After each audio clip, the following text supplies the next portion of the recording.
O Indigo. Algernon Blackwood. Título: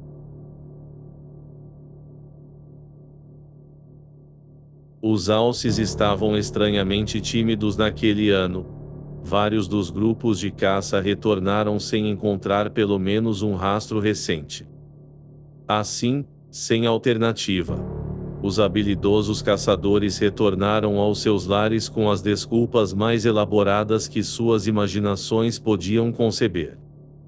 Dr. Cacar, apesar de, como tantos, ter voltado para casa de mãos vazias, trouxe consigo a lembrança de uma experiência que valeu por todos os alces que um dia caçou. Além disso, Cacar, de Aberdeen, tinha outros interesses além de alces. Entre estes estavam os caprichos da mente humana. Essa história, entretanto, não encontra espaço em seu livro de alucinações coletivas.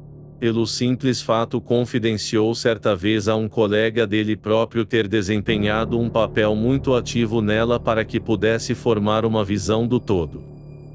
Além dele próprio e seu guia, Anki Davis, integravam também o grupo o jovem Simpson, seu sobrinho, estudante de teologia destinado ao Waikirkun em sua primeira visita às florestas do interior canadense junto com seu guia Defago.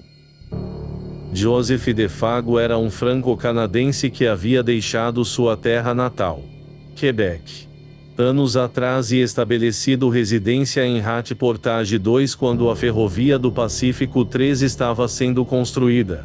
Um homem que, além de possuir um conhecimento inigualável em carpentaria e sobrevivência nas matas, também sabia cantar as velhas canções de Voyageur 4 e contar causos de caçadores com naturalidade. Ademais, ele era altamente suscetível. Aquele encanto que as regiões selvagens lançam em certos indivíduos solitários. Ele amava o isolamento dos ermos com uma paixão que beirava a obsessão. A vida nos confins o fascinava, daí, sem dúvida, adivinha sua insuperável habilidade em lidar com seus mistérios. Nessa expedição, em particular, ele fora escolhido por Anki, que o conhecia e confiava nele. Ele também o xingava, como um velho amigo. E como seu vocabulário era algo pitoresco composto de xingamentos muitas vezes sem sentido, as conversas entre os dois robustos silvícolas eram bastante vibrantes. Entretanto, Anki decidiu segurar o rio de palavrões em respeito a seu antigo chefe de caça, Dr. Cacar, ao qual ele chamava de Doc seguindo o costume do interior, e também porque ele considerava o jovem Simpson quase um sacerdote. Anki tinha, entretanto, um problema, e apenas um, com Defago. Achava que o franco-canadense às vezes exibia o que ele descrevia como o resultado de uma mente amaldiçoada e sombria. Aparentemente ele, às vezes, fazia o tipo latino, se entregando a uma melancolia de onde nada o fazia falar. Defago, em resumo, era imaginativo e melancólico. E, como via de regra, o tempo passado na civilização induzia as crises, e alguns dias nos ermos as curavam. Este era então o grupo dos 4 que se encontravam nas florestas na última semana de outubro daquele ano dos alces assustadiços. Muito além nos ermos ao norte de Hat Portage, um lugar abandonado e desolado, estava presente também Punk, um indígena que acompanhara Dr. Cacar e Anki em suas caçadas nos anos anteriores e desempenhava o papel de cozinheiro. Sua função era ficar nos acampamentos, pescar, preparar bifes de carne de veado e café conforme lhe fosse ordenado. Ele se vestia com roupas gastas deixadas a ele por seus antigos empregadores, e, exceto por seu cabelo grosso e negro e sua pele escura, nessas roupas de cidade, ele se parecia com um índio tanto quanto um artista negro se parece com um verdadeiro africano. Apesar disso, Punk ainda conservava em si os instintos de sua tribo evanescente, seu silêncio taciturno, resiliência e também as superstições. O grupo ao redor da fogueira estava desanimado naquela noite. Uma semana havia se passado sem nenhum sinal de qualquer rastro dos alces. Defago tinha cantado uma canção e iniciava uma história. Mas Anki, mal-humorado, lembrou-lhe várias vezes que ele se confundia tanto com os fatos, que transformava a história apenas numa mentira esfarrapada até que o francês se cansou, mergulhou num silêncio mal-humorado, do qual ninguém conseguiu tirá-lo. Dr. Cathcart e seu sobrinho estavam bem cansados depois de um dia exaustivo. Punk lavava os pratos, falando sozinho debaixo do alpendre de galhos, onde depois foi dormir. Ninguém se preocupou em atiçar a fogueira que morria lentamente. No alto as estrelas brilhavam no céu invernal, havia tão pouco vento que, furtivamente, uma camada de gelo começava a se formar nas margens do calmo lago atrás deles. O silêncio que encobria a vasta floresta os envolveu. Ang falou subitamente com sua voz nasalada. Sou a favor de explorarmos outra região amanhã, Doc. Ele disse com energia, olhando para seu patrão. Não temos a menor chance nessas redondezas. De acordo. Disse Cathcart, sempre um homem de poucas palavras. Acho que é uma boa ideia. Com certeza, é boa. Reforçou Anki com confiança. Acho, então, que eu e você deveríamos ir para o oeste, acima do lago Garden para variar. Nenhum de nós percorreu aquele pedaço de terras ainda. Vou com você. Respondeu Cathcart. E você, Defago, vá com o senhor. Simpson na canoa, atravesse o lago, leve a canoa para o lago das 50 ilhas, e dê uma boa olhada na margem sul.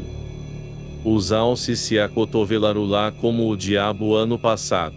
E pelo que a gente sabe podem tá fazendo isso de novo esse ano só pra mod nos irritar. Defago, mantendo seus olhos no fogo, nada respondeu.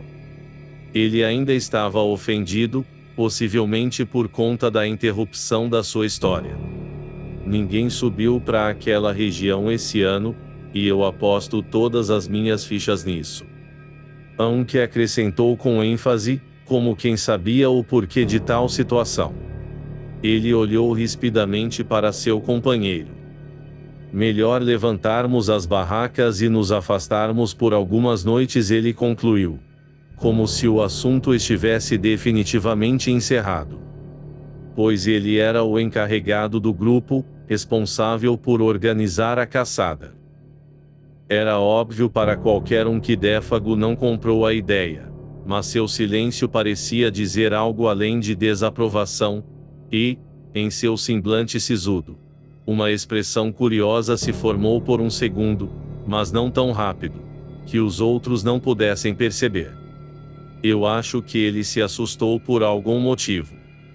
Disse Simpson mais tarde na tenda que dividia com o tio.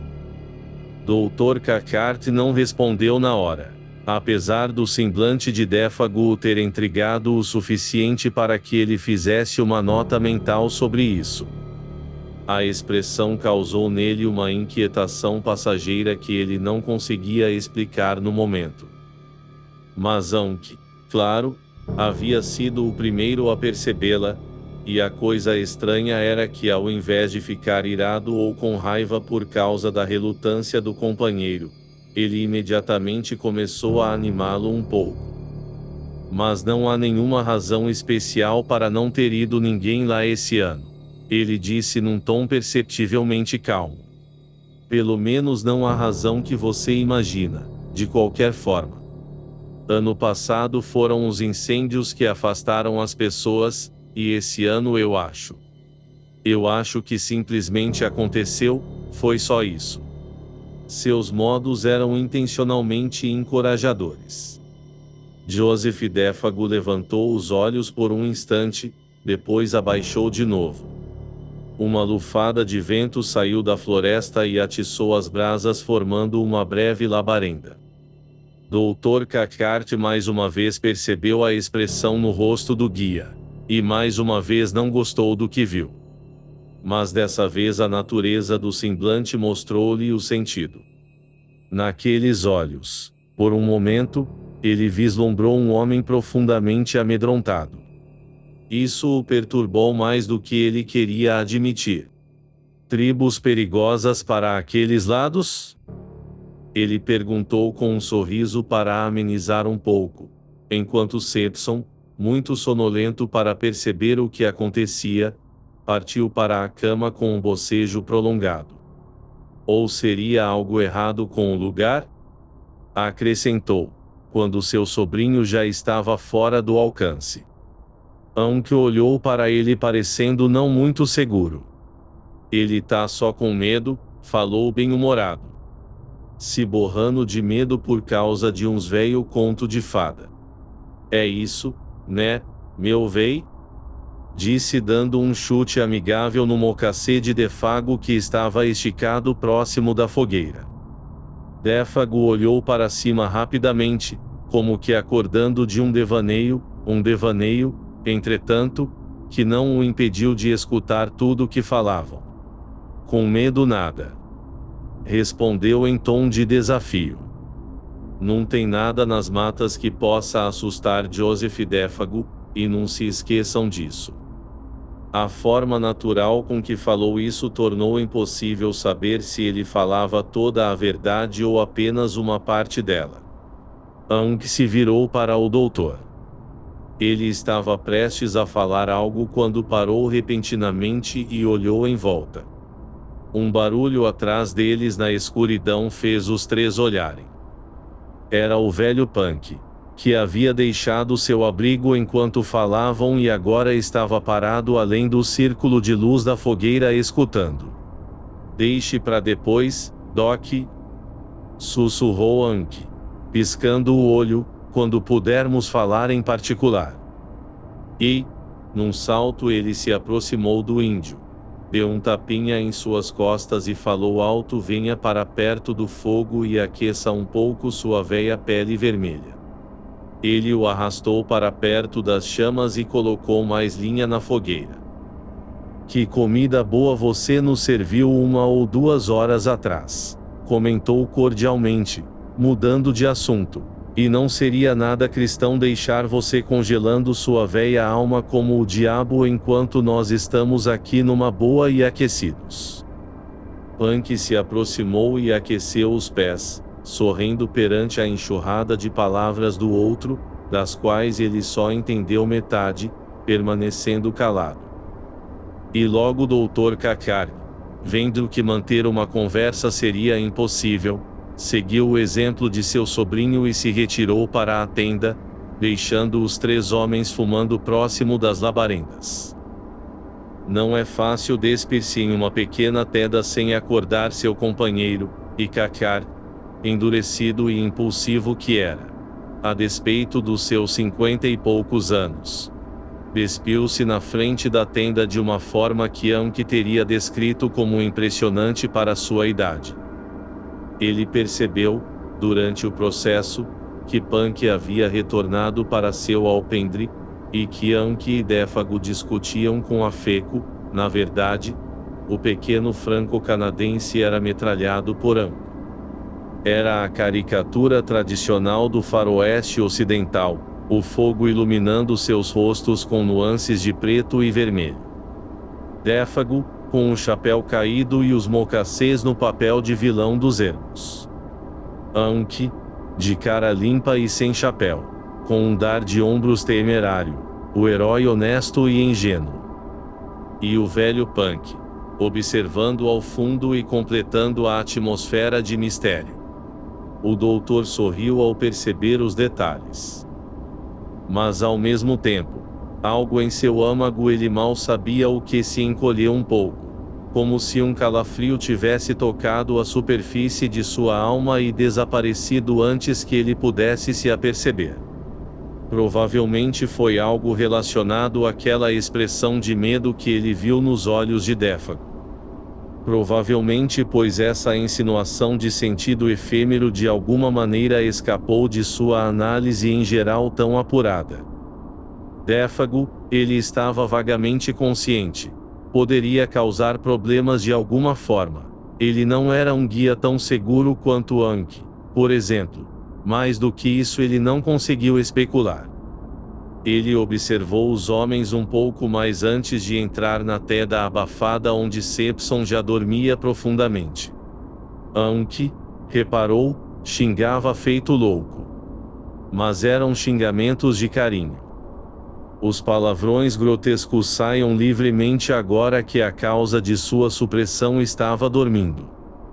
Passado pouco tempo Anki, quase com ternura, colocou seu braço ao redor dos ombros do companheiro, e caminharam juntos para as sombras onde sua tenda brilhava fracamente. Punk, também, um momento depois seguiu o exemplo deles, desaparecendo na direção oposta. Dr. Cathcart então, do mesmo modo, deitou-se. Cansaço e sono lutando dentro de sua mente contra uma obscura curiosidade de saber o que assustou Défago sobre as terras além do Lago das 50 Ilhas. Imaginando também, porque a presença de Punk impediu Anki de terminar o que ia dizer. Então o sono assumiu o controle. Ele saberia amanhã. Aung terminaria a conversa enquanto eles estivessem se arrastando atrás dos alces fugidios. Um silêncio profundo se abateu sobre o pequeno acampamento, fincado tão audaciosamente nas mandíbulas daquela região selvagem. O lago brilhou como uma lâmina de vidro negra abaixo das estrelas. O ar frio era penetrante. Nos contornos da noite que se derramavam silenciosos nas profundezas da floresta, com visões de picos distantes e lagos que apenas começavam a congelar, lá estavam, já presentes os parcos cheiros do inverno que se avizinhava. Os homens brancos, com seus olfatos entorpecidos nunca os teriam sentido. A fragrância da fogueira teria escondido deles essas insinuações quase elétricas de musgo, madeira e pântano congelando a 160 quilômetros de distância. Até mesmo Anki e Défago, intimamente ligados com a alma da floresta como eram, provavelmente apurariam suas narinas delicadas em vão. Mas uma hora mais tarde, quando todos dormiam como mortos, o velho Punk rastejou para fora de seus cobertores e desceu até a margem do lago, como uma sombra, silenciosamente, como apenas os índios conseguem se mover. Ele ergueu a cabeça e olhou ao redor. A escuridão espessa tornava a visão de pouco proveito, mas ele possuía outros sentidos que a escuridão não podia suprimir. Ele escutou, depois farejou o ar. Permaneceu imóvel como um arbusto de cicuta 5. Após 5 minutos, novamente ele ergueu a cabeça e farejou, e ainda assim se repetiu uma vez mais.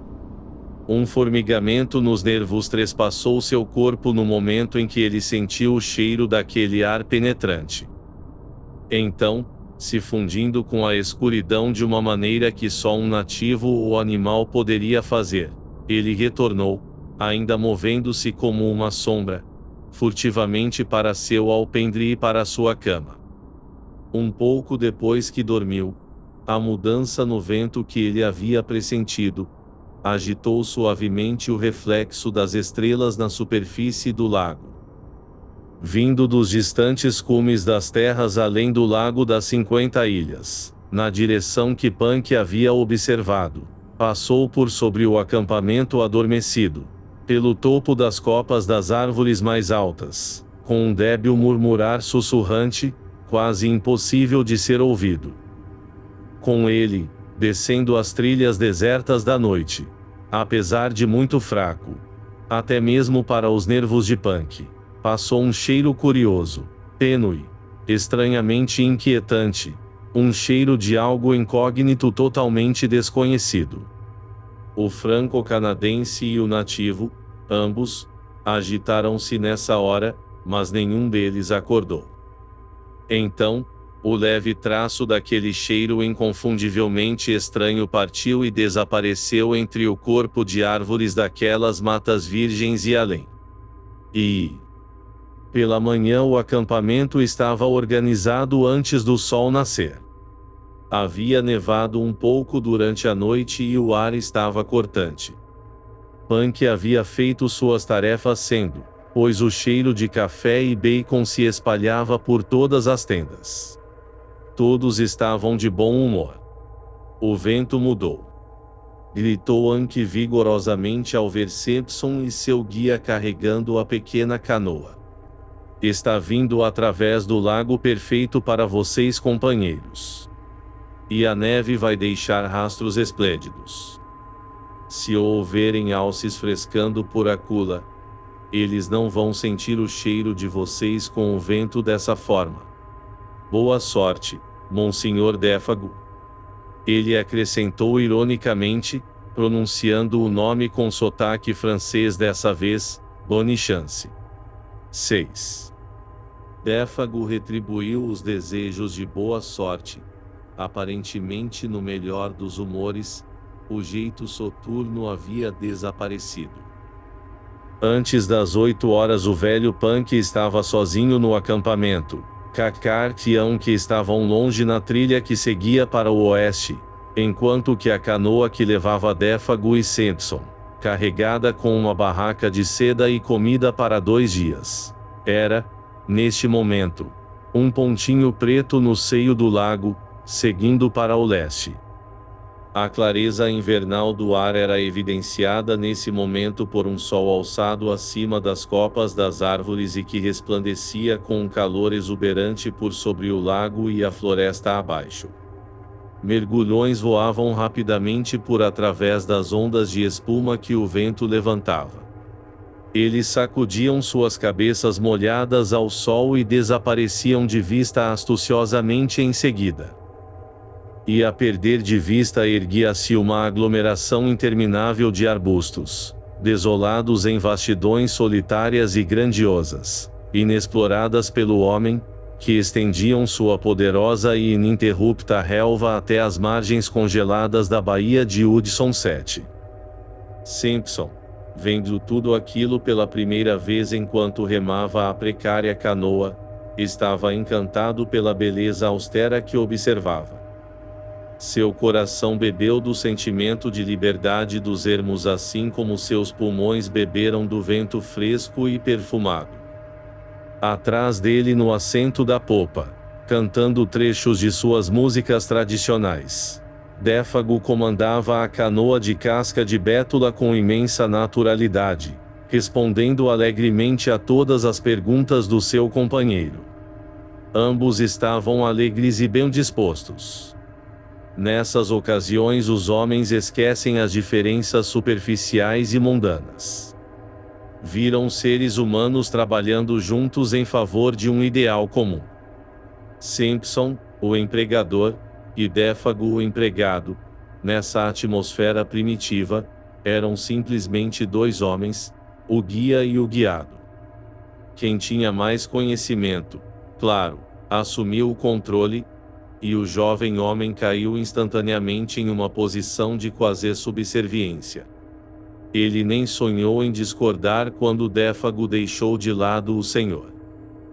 E passou a se dirigir a ele como diga, Simpson ou Simpson, chefia, o que aconteceu invariavelmente antes deles chegarem à margem distante depois de remarem arduamente por 32 quilômetros contra o vento. Ele apenas sorriu e gostou. Depois deixou de perceber. Pois esse teólogo aprendiz era jovem de corpo, caráter e pensamento, e claro, não viajado. E em sua viagem pela primeira vez em outro país além de sua pequena Suíça, a grande dimensão das coisas de alguma forma o deixou aturdido. Uma coisa, ele pensou, era ouvir sobre as florestas primitivas, outra bem diferente era vê-las. enquanto que viver nelas e buscar entendimento de suas formas selvagens era uma aprendizagem que nenhum homem sábio poderia ser submetido sem sofrer alguma transformação em seus valores até agora considerados permanentes e sagrados. Simpson sentiu a primeira leve indicação dessa mudança quando segurou o novo rifle 303 nas mãos e olhou seu par de tambores impecáveis e brilhantes. Os 3 dias de viagem, por lagos e terra, até o acampamento base, tinha sido um passo além em todo esse processo. E agora que ele estava prestes a avançar além da borda do Hermos, onde eles estavam acampados, para o coração de uma mata virgem e inabitada, tão grande quanto a própria Europa, a verdadeira natureza da situação tomou conta dele, criando uma mistura de deleite e reverência que apenas sua imaginação era capaz de entender completamente. Eram ele e Défago contra uma turba, no mínimo contra um titã. O esplendor sombrio dessas florestas remotas e desoladas tomou conta dele, fazendo-o vislumbrar sua própria pequenez. A rigidez do emaranhado florestal que, só pode ser descrita como impiedosa e terrível, surgiu de distantes árvores melancólicas, atravessando o horizonte e revelando-se. Ele entendeu o aviso velado e percebeu seu total desamparo. Apenas Défago, como um ícone de uma civilização distante, onde o homem era o senhor, permaneceu entre ele e uma morte impiedosa pela fome ou exaustão. Era emocionante para ele, portanto, ver Défago retirar a canoa da margem, guardar os remos cuidadosamente embaixo dela, depois começar a marcar os troncos de abetos 8 deixando um espaço de cada lado em uma trilha praticamente imperceptível, e acrescentando de maneira desatenta um comentário. Ei, Simpson, se algo acontecer comigo, você achará a canoa com certeza por essas marcas. Siga PR Oeste seguindo o sol para chegar no nosso acampamento original de novo, beleza? Era a coisa mais natural do mundo a se dizer, e ele a falou sem nenhuma variação na voz, e ela serviu para expressar as emoções do jovem no momento com uma eloquência que demonstrava a situação de total desamparo do mesmo como uma verdade pura. Ele estava sozinho com Défago em um mundo primitivo, e não havia nada que pudesse fazer sobre isso. A canoa, outro símbolo da civilização humana, agora havia ficado para trás. Aquelas pequenas marcas amarelas nas árvores, feitas com um machado, eram as únicas indicações de seu esconderijo. Enquanto isso, colocando as mochilas nos ombros, cada um carregando seu próprio rifle, eles seguiram a trilha estreita por sobre as pedras e troncos caídos, atravessando meia dúzia de pântanos, contornando diversos lagos que, com suas orlas cobertas de névoa, incrustavam a floresta. E próximo às 5 em ponto se encontravam no limite da floresta, olhando para frente, viam uma grande lâmina d'água, dotada de ilhas cobertas de pinheiros de todos os tipos e tamanhos.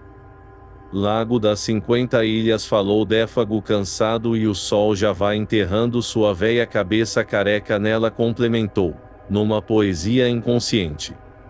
E imediatamente começaram a armar acampamento para passar a noite. Em poucos minutos, sob aquelas mãos hábeis, que nunca executavam um movimento a mais ou a menos, a tenda de seda estava de pé, aconchegante, as camas de galhos de bálsamo prontas, e uma pequena fogueira queimava utilizando o mínimo de madeira. Enquanto isso, o jovem escocês limpou o peixe que eles haviam pescado, deixando um anzol atrás da canoa. Défago, ele supôs, iria dentro em pouco dar uma volta nas matas em busca dos alces. Quem sabe encontre um tronco onde eles tenham esfregado e coçado os chifres, disse Défago, já saindo, ou os pegue se alimentando das últimas folhas de bordo, acrescentou, e desapareceu. Sua silhueta desapareceu como uma sombra se fundindo na escuridão, enquanto Simpson percebeu com admiração o quão fácil ele se misturava à floresta. Alguns passos depois, ao que parece, ele não era mais visto. Ainda que houvesse pouca vegetação rasteira. As árvores permaneciam de algum modo separadas, bem espaçadas. E nas clareiras cresciam vidoeiros prateados e bordô, pontiagudos e delgados, em contraste aos imensos troncos de abetos e cicutas. Mas, em termos de grandiosidade, os seixos de pedra cinzenta que perpassavam o solo aqui e ali, poderiam muito bem ter sido parte de um parque no velho continente. Com um pouco de esforço alguém poderia ver ali a mão do homem. Um pouco para a direita, entretanto, começava a grande área queimada, com quilômetros de extensão, mostrando sua real característica brûlée 9, como é chamada, onde as queimadas do ano anterior arderam por semanas, e os tocos enegrecidos estendiam-se lugubres e feios, despidos de ramos, como palitos de fósforos gigantes presos no solo, selvagem e desolado além das palavras. O odor de carvão e cinzas molhadas ainda pairava fracamente. O crepúsculo chegou subitamente. As clareiras escureceram. O crepitar do fogo e barulho das ondinhas na orla rochosa do lago eram os únicos sons audíveis. O vento havia cessado com o pôr do sol, e, em toda aquela vastidão de galhos, nada se mexia. Parecia que a qualquer instante, os deuses da floresta, que são adorados no silêncio e na solidão, poderiam estender suas formidáveis e poderosas silhuetas por entre as árvores. Na frente, através de umbrais colunados por enormes troncos, ficava a extensão do Lago das 50 Ilhas, um lago em forma de lua crescente, medindo algo em torno de 24 quilômetros de ponta a ponta, e algo em torno de 5 milhas de largura até o acampamento base. Um céu de tons rosa e amarelo alaranjado, mais limpo que qualquer céu que Simpson conhecera, ainda derramava uma iluminação pálida por sobre as ondas, onde as ilhas uma centena, certamente, mais de 50 flutuavam como barcos mágicos de uma frota encantada. Guarnecidas com pinheiros, cujos picos apontavam delicadamente para o céu. Quase pareciam subir conforme a luz desaparecia prestes a levantar âncora e navegar para os caminhos do paraíso em vez de permanecer no seu lago nativo e desolado. E listras de nuvens coloridas, como que ostentando bandeirolas, sinalizavam sua partida para as estrelas. A beleza do cenário era extraordinariamente inspiradora. Simpson assou o peixe queimando os dedos de lambuja, nos seus esforços para saboreá-lo ao mesmo tempo em que cuidava da frigideira e do fogo. Contudo, pairando no fundo da sua mente, estava aquele outro aspecto dos ermos, a indiferença perante a vida humana, o impiedoso senso de desolação que não se importa com o homem. O sentimento de profunda solidão aumentou, agora que, até mesmo Défago havia partido. Foi quando ele olhou ao redor em busca do companheiro, apurou os ouvidos e ouviu os seus passos retornando. Havia um sentimento de prazer na situação, ainda que misturado com um senso de alerta. E instintivamente seus pensamentos se agitavam: eu poderia, o que eu deveria, se algo acontecesse e ele não tivesse voltado? Eles aproveitaram sua merecida ceia, comendo quantidades enormes de peixe, e bebendo chá puro, forte o bastante para matar homens que não tivessem percorrido 48 quilômetros de caminho difícil, sem comer nada no percurso. Terminaram, fumaram e contaram histórias ao redor da fogueira. Riram, esticando as pernas e discutindo planos para o amanhã. Défago estava com um humor excelente, apesar de desapontado por não ter encontrado sinais dos alces. Entretanto, estava escuro e ele não havia ido longe. O brûlé 10, isto é, a área incendiada, também, havia sido péssima. Suas roupas e mãos estavam manchadas de carvão. Simpson, o observando, tomou consciência novamente, de maneira vívida, da situação em que se encontravam, sozinhos naquela região selvagem. Défago, disse Simpson, passado algum tempo essas matas, você sabe, são um pouco grandes demais para que alguém se senta em casa. Se senta confortável, digo. Ah! Ele simplesmente deu vazão ao sentimento do momento. Porém, não estava preparado para a seriedade, até mesmo solenidade, com que o guia aceitou sua fala. Você acertou em cheio, patrão Simpson, ele respondeu, encarando com seus olhos marrons, e essa é a verdade, com certeza. Elas não se acabam nunca. Depois, falou baixo para si próprio, muitos descobriram isso, e perderão-se ladeira abaixo. Mas a seriedade do guia não foi do agrado do outro. Era um pouco sugestiva demais para a situação e o cenário em que se encontravam. Ele já estava arrependido de ter tocado no assunto. Lembrou-se subitamente do que uma vez seu tio contou, que às vezes alguns homens são atingidos por uma febre dos ermos, capturados e seduzidos pelas vastidões inabitadas de maneira tão forte, que seguiam meio que fascinados, meio que iludidos, em direção à morte. Simpson teve uma nítida impressão que seu companheiro tinha algo comum com esse grupo estranho de homens. Decidiu então levar a conversa para outros tópicos, falando de Anki e do doutor, por exemplo, e a rivalidade natural entre os dois para ver quem acharia primeiro alguma pista dos alces. Se eles descer o PR Oeste, observou Défago descuidadamente, tem 96 quilômetros entre nós agora, com um véi punk no meio do caminho, se empanturrando de peixe e café. Eles riram junto da cena. Mas a citação casual àqueles 96 quilômetros fez Simpson novamente perceber a prodigiosa dimensão da terra onde eles estavam caçando. 96 quilômetros era um pequeno passo. Apenas um pequeno passo frente à escala daquele lugar. Histórias de caçadores perdidos começavam a aparecer em sua memória. O fascínio misterioso desses andarilhos, vagando, seduzidos pela beleza das grandes florestas, afetou sua alma de uma forma muito real para que fosse agradável. Ele cogitou vagamente se não era o humor de seu companheiro que fazia surgir a ideia com tanta persistência. Cante-nos uma canção. Défago, se não estiver muito cansado, pediu Simpson. Uma dessas velhas canções de Voyager 11 que você cantou na outra noite.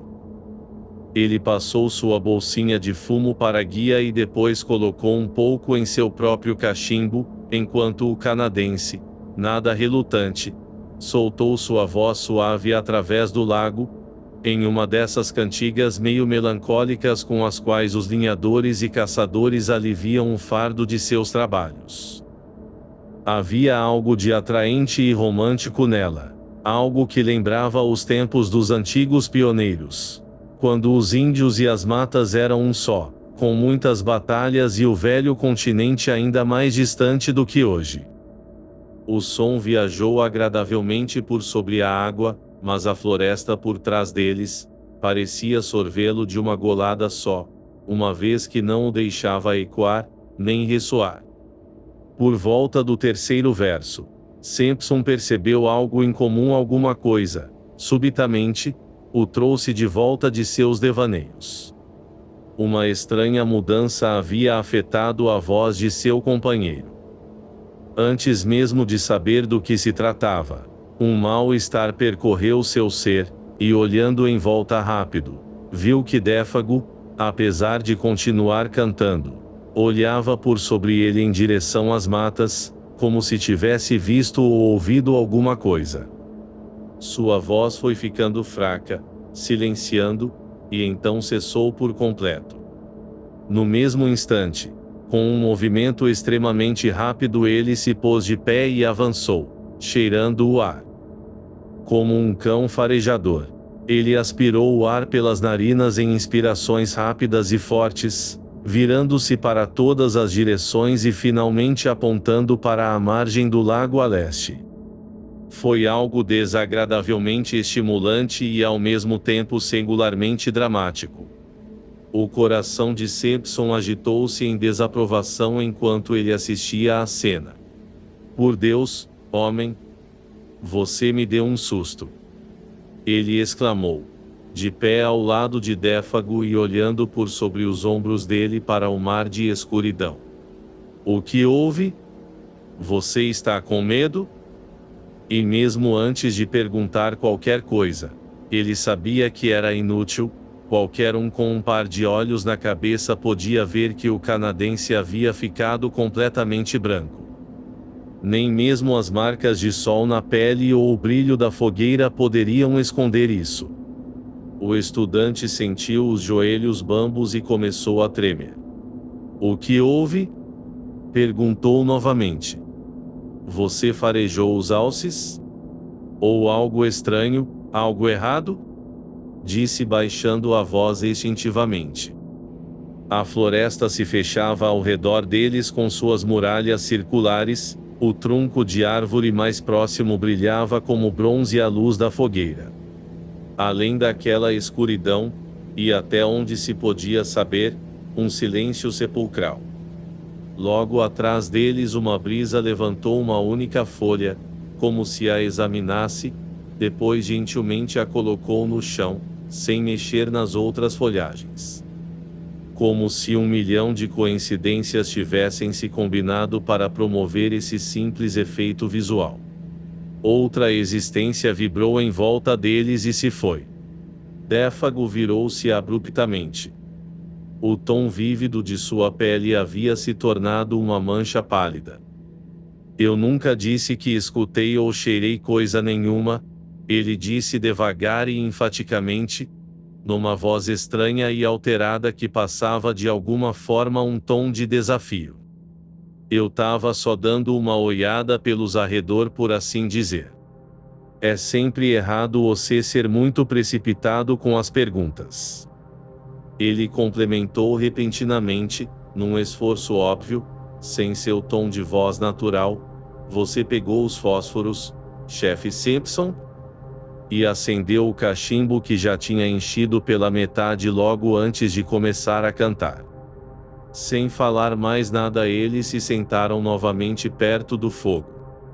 Défago mudou de lado para poder encarar a direção de onde o vento havia vindo. Até mesmo um aventureiro iniciante poderia perceber isso. Ele havia mudado de lugar para ouvir e cheirar qualquer coisa que pudesse ser ouvida ou cheirada.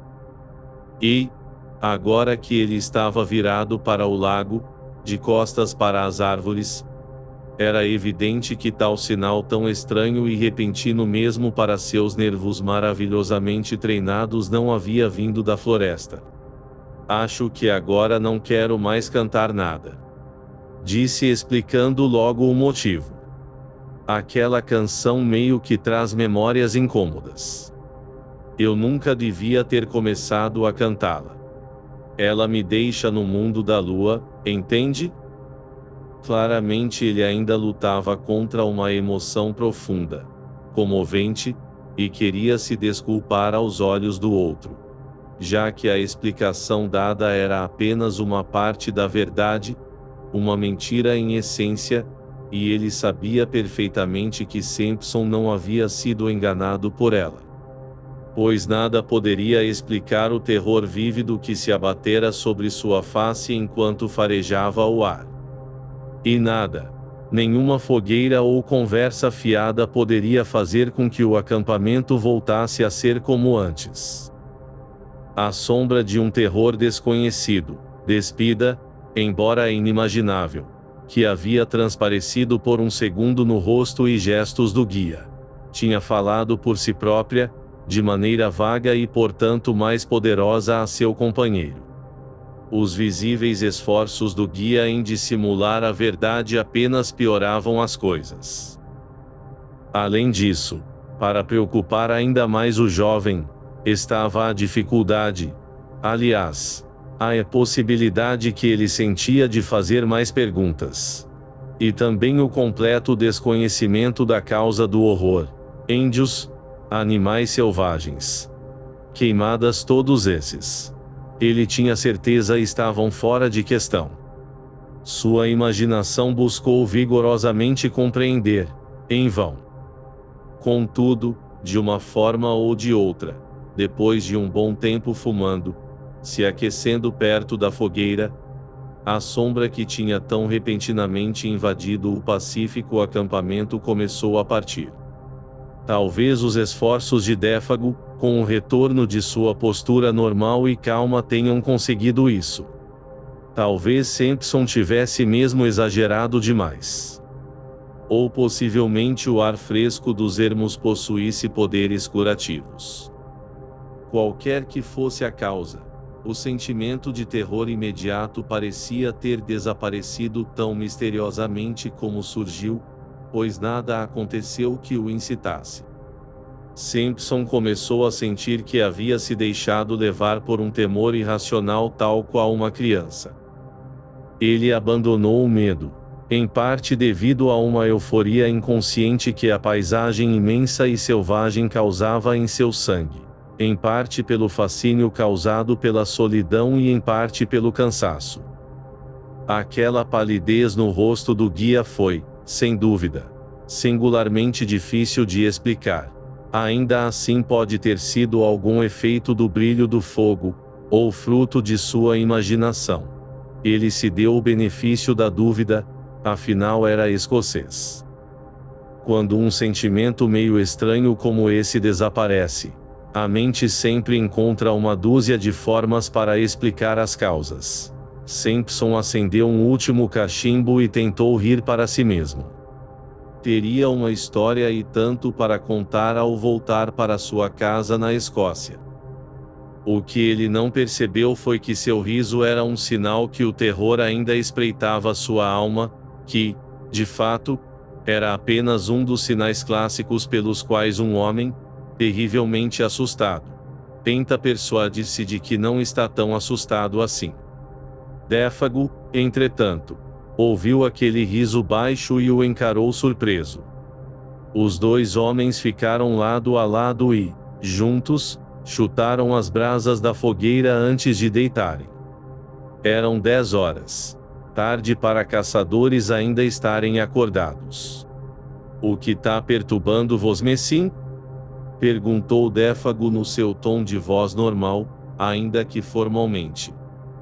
Eu estava pensando nas nossas arvorezinhas em casa, bem naquela hora, balbuciou Sampson, voltando assustado ao pensamento que realmente havia dominado sua mente, e comparando-as com tudo isso. Disse levantando os braços para indicar as matas. Uma pausa se seguiu, na qual nenhum deles falou qualquer coisa. De todo modo eu não riria disso. Se eu fosse você, falou Défago, olhando por cima dos ombros de Sampson em direção às sombras. Há lugares ali que nunca serão vistos por ninguém e ninguém sabe o que vive lá. Muito grande, muito distante? Perguntou o jovem, pois a insinuação na postura do guia era vasta e terrível. Défago apenas assentiu. Seu semblante era sombrio. Ele, também, sentia-se inquieto. O jovem entendeu que em um interior desse tamanho, poderia muito bem haver matas profundas que nunca, em tempo algum do mundo, seriam conhecidas ou pisadas. O pensamento não era exatamente do tipo que ele acolhia de bom grado.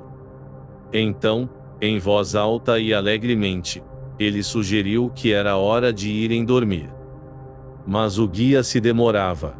ajustando a fogueira, arrumava as pedras sem motivo algum, e fazia várias coisas que não tinham necessidade de serem feitas.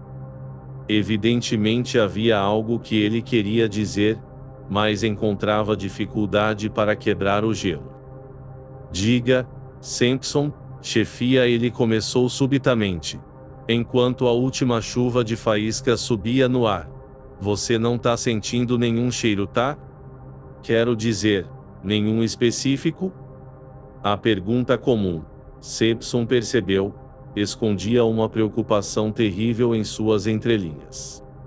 Um calafrio percorreu sua espinha. Nada além de madeira queimando, ele respondeu firmemente, chutando novamente as brasas. O som de seus próprios pés o assustou. E durante toda a noite, você não sentiu nenhum odor? Persistiu o guia, o encarando através da escuridão. Nada extraordinário e diferente de tudo que tivesse cheirado antes? Não, nada, nada mesmo. Respondeu agressivamente, meio enraivado. O rosto de Défago iluminou-se. Isso é bom. Ele exclamou claramente aliviado. É bom ouvir isso. Você sentiu? Sampson devolveu a pergunta rispidamente, se arrependendo no mesmo instante. O canadense se aproximou na escuridão balançando a cabeça. Acho que não, disse sem muita convicção. Deve ter sido aquela canção que provocou isso. É a música cantada em acampamentos de madeireiros e outros lugares esquecidos, quando estão com medo que o Wendigo esteja nas proximidades, passando ao redor. E o que vem a ser o Wendigo? Sampson perguntou rapidamente, irritado novamente por não conseguir impedir um súbito calafrio nos nervos, pois sabia que estava perto de descobrir a causa dos temores do guia. Mesmo assim, uma curiosidade impetuosa superou sua razão e seu medo. Défago virou-se rapidamente e olhou para ele como se estivesse prestes a gritar. Seus olhos brilharam, mas sua boca permaneceu entreaberta. Apesar disso, tudo o que ele disse, ou melhor, praticamente sussurrou, com a voz extremamente baixa, foi: não é nada. Coisa nenhuma. Apenas uma crença de bembados barulhentos que imaginam um tipo de bicho grande que vive nos ermos. Ele virou a cabeça pro norte. Rápido como um relâmpago nas trilhas. Maior que qualquer coisa nas matas e dizem não ter uma aparência muito boa de se ver, é isso. Uma superstição rústica. Falou Sampson, indo apressadamente em direção à tenda para se desvencilhar da mão do guia que havia segurado seu braço. Venha logo, apresse-se pelo amor de Deus e acenda o lampião. É hora de irmos para a cama e dormir se quisermos levantar com o sol amanhã. O guia foi rápido. Estou indo, respondeu da escuridão, estou indo. E depois de um instante ele apareceu com o lampião e o pendurou em um prego no poste de frente à tenda.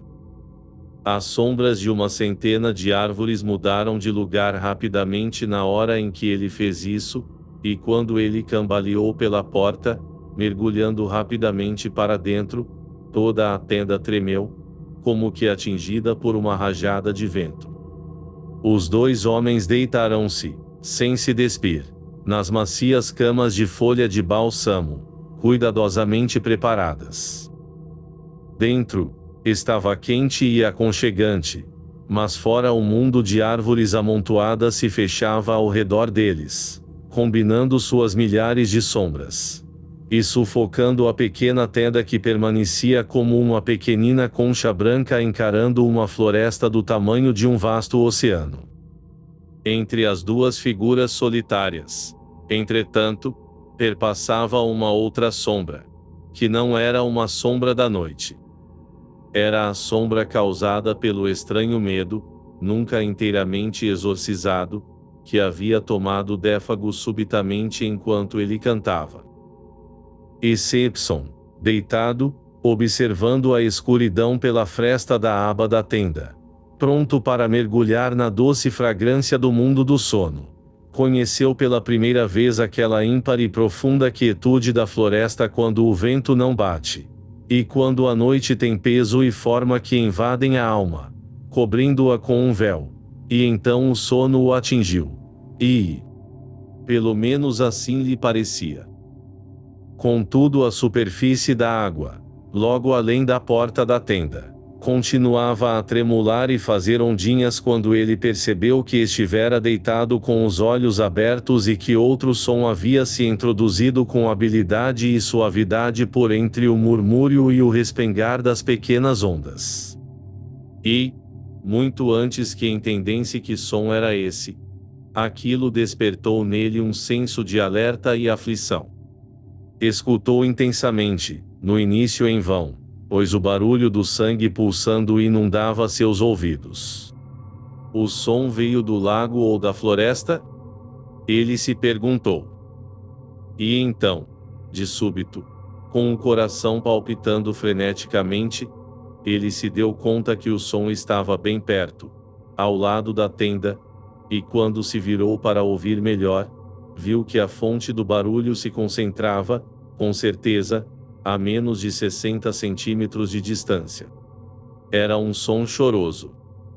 Défago em sua cama de ramos estava soluçando no escuro com os cobertores enfiados na boca numa tentativa de abafá-los, como se seu coração fosse arrebentar.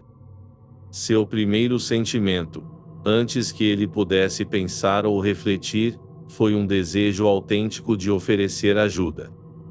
Esse som íntimo, humano, escutado no meio da desolação ao redor deles, evocou pena. Era tão incongruente, tão lamentavelmente incongruente e tão vazio. Lágrimas nessa selva vasta e cruel, para que serviriam? Ele pensou em uma criança chorando no meio do Atlântico, então, certamente, com um entendimento mais completo, e a memória do que havia se passado antes, veio o terror, e seu sangue gelou. Défago, ele sussurrou rapidamente. Qual é o problema? Disse tentando deixar sua voz muito agradável. Está sentindo dor triste? Não houve resposta, mas o som cessou imediatamente.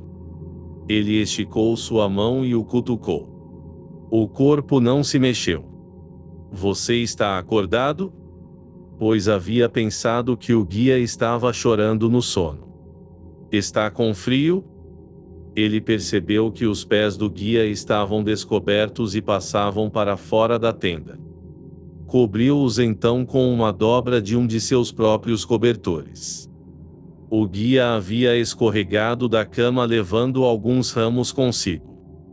Simpson tinha medo de puxá-lo de volta e acabar acordando-o. Perguntou suavemente mais uma ou duas coisas, mas apesar de ter esperado vários minutos, não houve resposta ou sinal de movimento. Passado pouco tempo ele ouviu a respiração regular e calma do guia, e gentilmente colocou de novo a mão em seu peito, sentindo-o subir e descer. Avise se acontecer alguma coisa, ele sussurrou, ou se eu puder fazer algo. Me acorde imediatamente caso senta-se estranho. Ele mal sabia o que dizer. Deitou-se novamente, pensando e se perguntando o que tudo aquilo significava. Défago estivera claramente chorando no sono. Um sonho ou outra coisa o perturbara.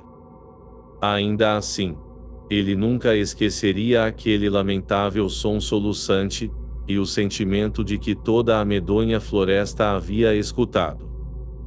Sua própria mente ocupou-se por um longo tempo com os eventos recentes, nos quais este assumiu seu misterioso lugar como mais um, e, mesmo com sua razão afugentando todas as insinuações desagradáveis, a sensação de inquietação permaneceu, resistindo a ser expulsa, muito bem enraizada e estranha para além do comum.